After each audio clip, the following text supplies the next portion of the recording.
महाराज जी वो उग्रदेव कह रहे हैं कि चाहे जितना दरिद्र व्यक्ति हो दीपदान करने लग जाए,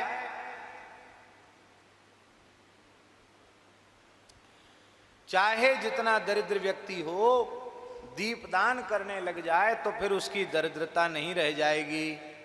कान खोलकर सुन लो, कर्ज में परेशान हो, धंधा व्यापार नहीं चल रहा है, बड़ी परेशानी है बात बात में, तो इसी निमित्त तुलसी की सूखी लकड़ी को घी में डुबा करके और भगवान के सामने भारतीय वेद लक्षणा गाय का घी, प्रामाणिक रूप से गाय का घी हो, ऐसा घी आप दीपक जलाना शुरू कर दें भगवान के सामने। थोड़े दिन में सब संकट के बादल छट जाएंगे और बढ़िया समय आ जाएगा, ये पक्की बात है।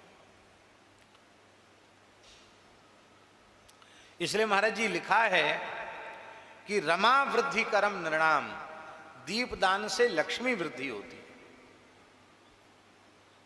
और विधि पूर्वक पुरुषोत्तम मास पर्यंत दीपदान कर दिया जाए तब तो क्या कहना है।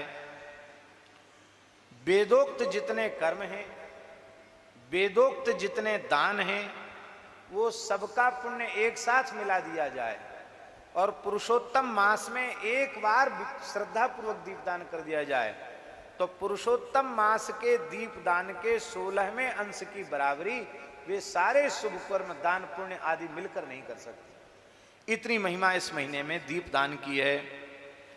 संपूर्ण तीर्थों में स्नान कर ले, संपूर्ण शास्त्रों का मूल पारायण कर ले तो भी पुरुषोत्तम दीपस्य कलाम नारहंति षोडशी, पुरुषोत्तम मास में दीपदान की 16वीं कला की बराबरी नहीं होगी। सारे योग ज्ञान सांख्य तंत्र उनका अनुष्ठान कर ले, उससे जो पुण्य होगा उसका पुण्य और पुरुषोत्तम मास में दीपदान का पुण्य उसके 16वें अंश की बराबरी नहीं कर सकता। तप्त कृच्छ चांद्रायण आदि व्रत भी पुरुषोत्तम मास में किए गए दीपदान के 16वें अंश की बराबरी नहीं कर सकते। वेदों का अभ्यास, गया का श्राद्ध, गोमती का सेवन, ये भी पुरुषोत्तम दीप की 16वीं कला की बराबरी नहीं कर सकते। हजारों सूर्य ग्रहण, चंद्र ग्रहण, व्यतिपात, उनके समय जो दान पुण्य किया जाता है उसका पुण्य एक और पुरुषोत्तम मास में श्रद्धा पूर्वक किए गए दीपदान का पुण्य एक और 16वें अंश की बराबरी नहीं कर सकता है। महाराज कितने श्लोक हैं, कला नारहंति षोडशीम, कला नारहंति षोडशीम, बड़ी भारी महिमा।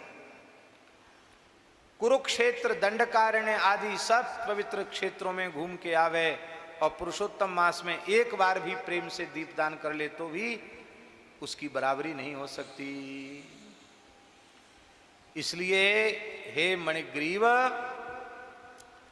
ये बड़ी गुप्त बात थी पर हमने तुमको बता दी क्योंकि तुमने हमारे प्राण बचाए तो हमें तुम्हें कुछ न कुछ तो देना चाहिए, इसलिए हम यही तुमको दे करके जा रहे हैं।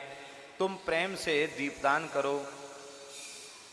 और महाराज जी लिखा, बंध्या स्त्री दीपदान करे पुरुषोत्तम भगवान के निमित्त पूरे महीना विधि पूर्वक, उसे पुत्र की प्राप्ति होगी। भ्रष्ट राज्य वाले को राज्य मिल जाएगा, जो चाहोगे सो हो जाएगा।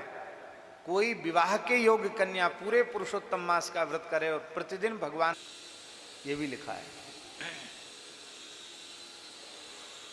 विद्यार्थी को विद्या की प्राप्ति, सिद्धि की कामना वाले को सिद्धि की प्राप्ति, खजाना हमारा बढ़ जाए ऐसी किसी की इच्छा हो तो उसको खजाने की प्राप्ति, और जिसको कोई कामना न हो तो मोक्षार्थी मोक्ष मापनुयात्, मोक्षार्थी को मोक्ष मिल जाएगा। और मोक्ष भी नहीं चाहेगा तो कृष्ण प्रेम प्राप्त हो जाएगा, भगवान का प्रेम प्राप्त हो। धन्य अति धन्य।